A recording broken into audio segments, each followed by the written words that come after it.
അല്പം മുൻപാണ് ഈ വാർത്താ ഏജൻസികൾ ഇക്കാര്യം സ്ഥിരീകരിക്കുന്നത്. അതായത് ഈ പോലീസ് ഒഫീഷ്യൽസ് ഇതുമായി ബന്ധപ്പെട്ട് അറിയിച്ചിരിക്കുന്നത് ഈ മുഴുവൻ യാത്രക്കാരും ക്രൂ മെമ്പേഴ്സും ഈ അപകടത്തിൽ മരിച്ചു, അവർ രക്ഷപ്പെട്ടിട്ടില്ല എന്ന തരത്തിൽ അറിയിച്ചതായി ഈ വാർത്താ ഏജൻസികൾ അല്പം മുൻപ് റിപ്പോർട്ട് ചെയ്തിട്ടുണ്ട്. റോയിറ്റേഴ്സും അതുപോലെ തന്നെ അസോസിയേറ്റ് പ്രസ് ഉൾപ്പെടെയുള്ള വാർത്താ ഏജൻസികളാണ് അക്കാര്യം അറിയിച്ചിരിക്കുന്നത്. ഇപ്പോൾ പുറത്തുവരുന്ന ചില വിവരങ്ങൾ എന്നുള്ളത് ഈ വിമാനത്തിൽ ഉണ്ടായിരുന്ന മുഴുവൻ പേർ മരിച്ചതായി ഈ പോലീസ് ഉദ്യോഗസ്ഥർ തന്നെ ഇതുമായി ബന്ധപ്പെട്ട് അറിയിച്ചു എന്ന തരത്തിലാണ്. അതായത് പരിക്കേറ്റവർ പോലും രക്ഷപ്പെടാനുള്ള സാധ്യതയില്ല എന്ന തരത്തിലാണ് ആ പ്രതികരണങ്ങൾ ഇപ്പോൾ പുറത്തേക്ക് വരുന്നത്. അതായത് ഏതാണ്ട് 90% പരിക്കേറ്റവരാണ്, 90% പൊള്ളലേറ്റവർ ഇക്കൂട്ടത്തിലുണ്ടായിരുന്നു. അപ്പോൾ ഇതിലൊരു രക്ഷപ്പെടാനുള്ള സാധ്യതകൾ വളരെ കുറവാണ് എന്ന തരത്തിലാണ് ഈ റിപ്പോർട്ട് ഇപ്പോൾ ഈ ഘട്ടത്തിൽ പുറത്തു വരുന്നത്. ഇത് സംബന്ധിച്ചൊരു ഔദ്യോഗിക സ്ഥിരീകരണം ഉണ്ടാകേണ്ടിയിരിക്കുന്നു എന്നുള്ളതാണ് ഈ മണിക്കൂറിൽ ഏറ്റവും പ്രധാനപ്പെട്ട വിവരം. കാരണം വാർത്താ ഏജൻസികൾ, അന്തർദേശീയ വാർത്താ ഏജൻസികൾ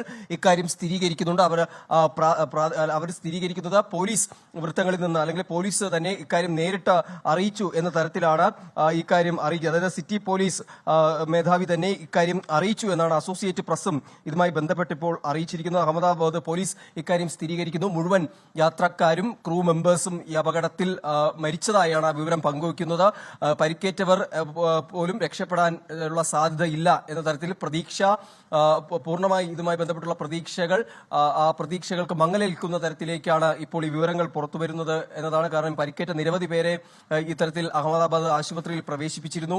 ഇതിൽ മുൻ ഗുജറാത്ത് മുഖ്യമന്ത്രി ആയിട്ടുള്ള വിജയ് രൂപാണി ഉൾപ്പെടെയുള്ള ആളുകളുണ്ട്. എന്തായാലും അതുമായി സംബന്ധിച്ചുള്ള സ്ഥിരീകരണം വരേണ്ടിയിരിക്കുന്നു. വിജയ് രൂപാണിയുടെ വസതിയിൽ ഇതിനോടകം തന്നെ ആളുകൾ എത്തിച്ചേർന്നിട്ടുമുണ്ട്.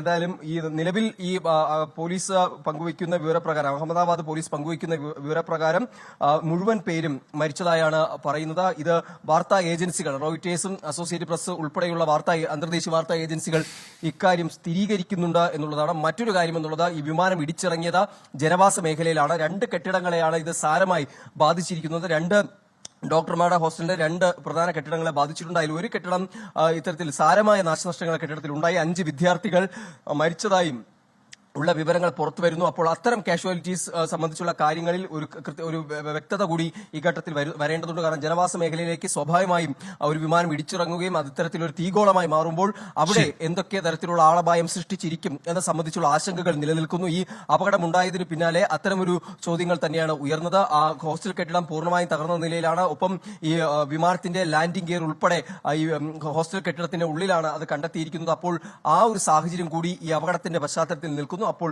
ഇത് സംബന്ധിച്ചുള്ള ഒരു സ്ഥിരീകരണം കൂടി ഈ മണിക്കൂറിൽ അനിവാര്യമാണ്.